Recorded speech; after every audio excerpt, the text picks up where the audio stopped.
Et on se retrouve pour la rubrique C'est mon histoire. Aujourd'hui, j'ai le grand plaisir d'avoir avec moi une romancière, Anne Catarusa. Bonjour Anne. Bonjour Evelyne. Comment tu vas ? Très bien, merci. Merci de me recevoir.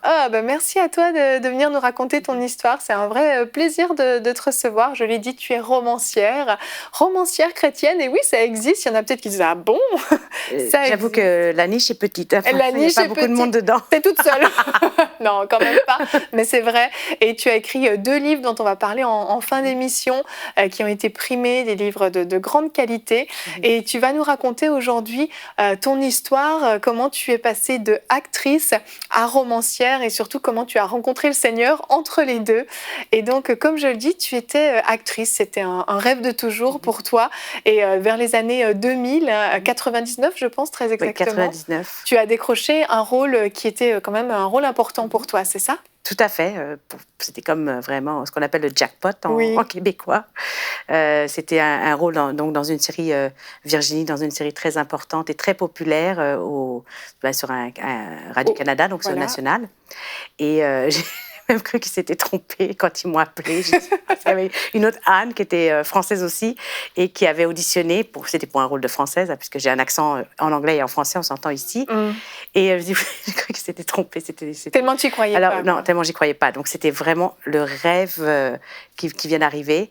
C'est ça, parce que c'était quand même une grosse série qui a tourné pendant combien d'années une douzaine d'années. Puis là, c'est de nouveau, ça a été racheté les droits sur une autre chaîne, donc ça risque de continuer encore. C'est ça, il y avait toute une équipe. Et puis tu avais un rôle quand même récurrent qui revenait régulièrement. Tu n'avais pas un rôle principal, mais tu avais un rôle Non, c'était un rôle récurrent, c'est un rôle qui revient effectivement de façon régulière. Donc j'ai pu vivre de mon métier pendant 4 ans. Enfin, je faisais aussi d'autres choses, des petits rôles de cinéma, comme je te racontais, hors onde, avec les scènes qui étaient coupées à la première, des choses comme ça. Et ça, tu avais une vraie vie d'actrice. Oui, une vraie vie d'actrice. Ponctuée de casting, etc. Beaucoup de casting. De déception, parfois, j'imagine. Du doublage. Et puis aussi, on allait au théâtre le soir. Enfin, la vie d'artiste, vraiment, la vie... pas forcément, on ne gagnait pas beaucoup, mais assez pour être... J'étais parfaitement heureuse. C'est ça, c'était un rêve pour toi. Parfaitement heureuse, on s'entend. Oui, il faut mettre un bémol quand même là-dessus. Oui, c'était un rêve. C'était un rêve, mais tu cherchais quelque chose. Hein. Oui, moi, je cherche depuis l'âge de 15 ans Dieu, je pense. Wow. Mais je ne l'ai trouvé que quand j'ai décroché dans les années 2000. En fait, c'est ça, dans les années 2000, ça donne que... En fait, c'est que Dieu m'a dirigée vers une agence. C'est absolument incroyable, mais cette agente était chrétienne. Enfin, la mère de l'agente. Elle était chrétienne. Elle était chrétienne. Et donc, toi, tu l'as su assez rapidement, ça ? Je ne l'ai pas su tout de suite parce qu'en fait, elle a discerné des choses que j'étais un peu jeune pour comprendre à ce moment-là. D'accord. Mais elle m'a dit elle m'a commencé à me parler de Jésus, évidemment. Et moi, je cherchais depuis très longtemps. Puis j'avais une espèce de Virginie, ça n'a pas apporté la paix que je croyais que ça apporte. Mais alors donc, ça m'a amenée à donner ma vie au Seigneur. Un fameux 6 mai 2000, donc c'est des dates qu'on n'oublie pas. Absolument. Là, tu donnes ta vie à Dieu. Entièrement. Et tu es au tout début de ta carrière dans cette série Virginie, justement. Ça commence à bien marcher. Ça commence à bien marcher en plus. Et là, tu commences à voir les choses un petit peu différemment dans ce métier d'actrice, parce que forcément, tes yeux s'ouvrent aussi sur des réalités. Oui, tout à fait. J'ai toujours été un peu, je pense, sensible à l'esprit, même avant. On s'entend, parce que Dieu donne les talents même avant, il les donne à l'intérieur. Mais tout d'un coup, effectivement, ça s'affinait. Et puis, bon, on s'entend qu'à partir du moment où tu donnes ta vie à Jésus, il va y avoir de l'opposition. Et donc, ce qui est arrivé, c'est que mon agente me donnait des rôles. Enfin, et elle me disait, celui-là, je te conseille de ne pas l'accepter. Mais je pour des castings, très bien. En fait. Oui. Et de plus en plus, les rôles devenaient impossibles à accepter. Donc, je voyais bien que ça devenait de plus en plus difficile. Alors qu'avant, c'était comme correct. J'avais des rôles. Même le rôle de Virginie, en fait, a commencé... Parce qu'elle écrivait au fur et à mesure, Fabienne Larouche, ça a commencé à... Qui écrivait le scénario, c'est ça ? Oui, elle était inspirée, en fait, par les acteurs. Donc, c'est sa façon de travailler. C'est pour ça que j'ai pu rester 4 ans. Mais à la fin, je voyais très bien que le rôle devenait de plus en plus sombre. Et je voyais que c'était un combat spirituel. Ça te ressemblait pas parce Non. qu'aujourd'hui, tu étais dans le monde de lumière finalement. C'est ça. Et toi, tu t'es dit, je suis une voix finalement pour Dieu. Je vais aller à Hollywood, je vais monter et puis je vais prêcher l'évangile finalement. Tout à fait. Là, je me disais, c'est ça, il faut que j'ai soit un petit peu connue pour que quelqu'un écoute ce que. Et en fait, Dieu ne travaille pas du tout comme ça. On s'entend jamais. Si vous pensez qu'il va travailler comme ça, il va travailler forcément d'une autre façon. C'est ça, parce que c'était tes plans en fait. Oui, ça c'était mes plans, parce que je pensais que c'était comme ça que Dieu voulait faire. Et en fait, c'est ça, Dieu m'a demandé de me retirer. Ça a été dur. Ça a été très dur, parce que c'était le rêve d'une vie et que j'ai mis en fait du temps, parce qu'il a fallu avant se former, tout ça. Et on sait qu'on est un acteur un certain temps, surtout les femmes. À un moment donné, vous êtes trop vieille, Tata, il va y avoir toujours quelque chose. Donc, mais je ne comprenais pas, je me disais pourquoi on ne peut pas être... Il y avait des chrétiens du côté des Américains, des femmes chrétiennes, enfin, il y a des films qui se faisaient. Puis je croyais naïvement qu'on pouvait faire la même chose de ce côté-ci, mais disons que... La francophonie n'était pas encore... Non, encore mûre pour des films chrétiens. C'est ça. Et tu as dû renoncer alors? En fait, oui, c'est ça. Le Seigneur voulait que je renonce. C'était clair.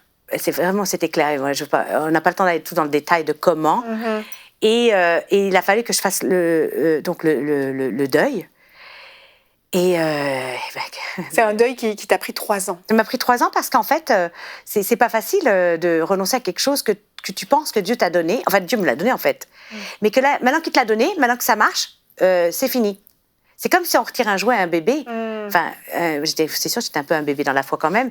Je comprenais pas pourquoi tu me retires ce que j'ai toujours voulu. Je veux pas plus. C'est bien ça. C'est ça, pour toi, tu avais une plateforme en fait qui était toute dressée devant toi. C'est ça. Et tu comprends pas pourquoi Dieu te dit non, maintenant t'arrêtes. Non, c'est ça. Mais on peut pas connaître les plans de Dieu avant de se laisser complètement aller à ce qu'il veut et à renoncer complètement à soi et à ce que Dieu veut. Et laisser Dieu nous mener là où peut-être on ne voulait pas aller, d'ailleurs, comme dit Paul. Et aussi découvrir, parce qu'à travers ça, Dieu va te faire découvrir des talents que tu ne sais même pas que tu as. Parce que l'écriture, je ne savais même pas que j'avais cela. C'était à l'intérieur. Et Dieu voulait utiliser l'écriture. Mais ça, c'est 15 ans plus tard que je peux en parler. C'est ça, tu l'as su après. Parce que dans cette période de deuil, entre guillemets, de deuil de ta vie d'actrice, tu me disais que tu as résisté quand même, au point où tu me racontais une histoire de doublage. Tu m'as dit, on peut en parler. Très mal fini. Qui s'est mal fini. C'est ça, c'était quoi cette histoire? Oui, ça c'est un exemple parmi tant d'autres. Enfin, il y a eu 2-3 exemples parce que comme j'étirais la sauce, parce que je savais qu'il fallait que je retire, je vais quand même juste accepter ce contrat de doublage. Il faut savoir que tu sais que le doublage, ça permet quand même de bien gagner sa vie en tant qu'acteur et que ça permet d'attendre entre les rôles, on va dire. Et quand on est un doubleur, qu'on n'est pas le premier rôle américain, tout ça, et qu'on est dans les rôles secondaires, les autres rôles, on ne sait pas quel rôle on va faire quand on arrive sur place. Ok. Et donc, je suis arrivée sur place. C'était pas la première fois que je faisais ça. J'avais l'habitude de faire ça. C'est pas très facile à faire en passant, mais quand même, ça demande de la concentration. Et là, je savais, j'ai su que c'était le Saint-Esprit quand c'est arrivé. C'était évidemment un rôle de. C'est pas. Ce que je veux dire, c'est que. Tu doublais un rôle de vampire. C'est pas le Saint-Esprit, je me corrige, mais le Saint-Esprit m'a arrêtée. Je n'étais pas capable de doubler ce rôle. Et je savais que ta bouche était comme liée? Liée. C'est vraiment le mot. Et donc, quand tu réussis pas au bout de 3 fois, t'es un acteur qui commence à coûter cher. Et donc, en d'autres mots, tu deviens... On te tasse sur le côté. C'est ça, tu deviens un mauvais acteur. Parce qu'il faut performer. Mais tu avais résisté. J'ai résisté et ça a été l'humiliation en public. Il y a eu d'autres fois à peu près dans le même... où carrément, j'ai fait arrêter la production, enfin bref. J'ai été convoquée au bout de 15 jours. Est-ce que tu veux encore faire ce personnage? C'était encore en doublage, mais c'était un premier rôle cette fois-ci, mais qui plaisait pas à Dieu. Oui. Et je savais que c'était Dieu. Je savais, mais la désobéissance, ça fait tourner en rond et Dieu n'a pas peur de nous humilier en public si on n'obéit pas. Ah, c'est ça, c'est qu'il y a des conséquences. Hein. Oui. Et finalement, tu finis par accepter donc de renoncer à ça et tu te dis, je vais commencer à écrire des scénarios, mes propres scénarios. Non, ça n'a pas commencé comme ça du tout. En fait, j'avais déjà commencé à écrire des rôles parce que je voulais des rôles un peu plus consistants, parce que l'idée, c'était vraiment de dire quelque chose qui est intéressant à écouter, enfin, quelque chose qui parle de oui, je n'ai pas tout de suite écrit pour Dieu, mais au départ, je me suis écrit pour des rôles. Donc, d'accord. Tu écrivais tes propres rôles. Et des rôles qui avaient de la profondeur. Et en fait, il y a eu un scénario, puis c'est correct, maintenant, il n'a jamais vu le jour. Maintenant, je comprends pourquoi 15 ans après, parce que ce n'était pas entièrement à la gloire de Dieu. Il y avait des scènes qui n'étaient pas entièrement... Et pareil, il y a eu... Mais Dieu a permis de faire connaître ce talent à moi-même, d'abord. C'est ça, parce que là, tu as découvert le talent de l'écriture. Je ne savais pas que je l'avais. il y a eu entre autres une radiofiction qui a été faite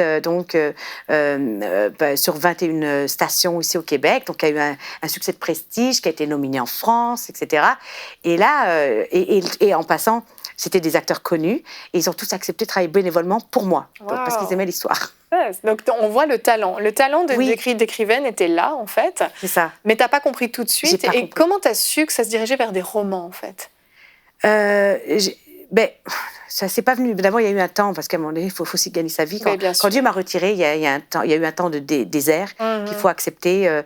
Et ce deuil aussi à faire, que je ne comprenais pas ce que Dieu faisait dans ma vie. Et je ne comprenais pas pourquoi il me retirait. C'est après qu'on comprend, quand on accepte de suivre Jésus, même si on ne comprend pas ce qu'il fait sur notre chemin. D'accepter, OK, je te fais confiance, je vais arrêter de demander pourquoi et comment. Je vais accepter de suivre ce chemin. Il me paraît très rocailleux, franchement. C'est pas la direction que j'aurais pris, moi. Et puis de me retrouver réceptionniste, c'est pas la direction que j'aurais pris à $10 de l'heure. C'est pas ça. C'était vraiment pour moi être rétrogradé.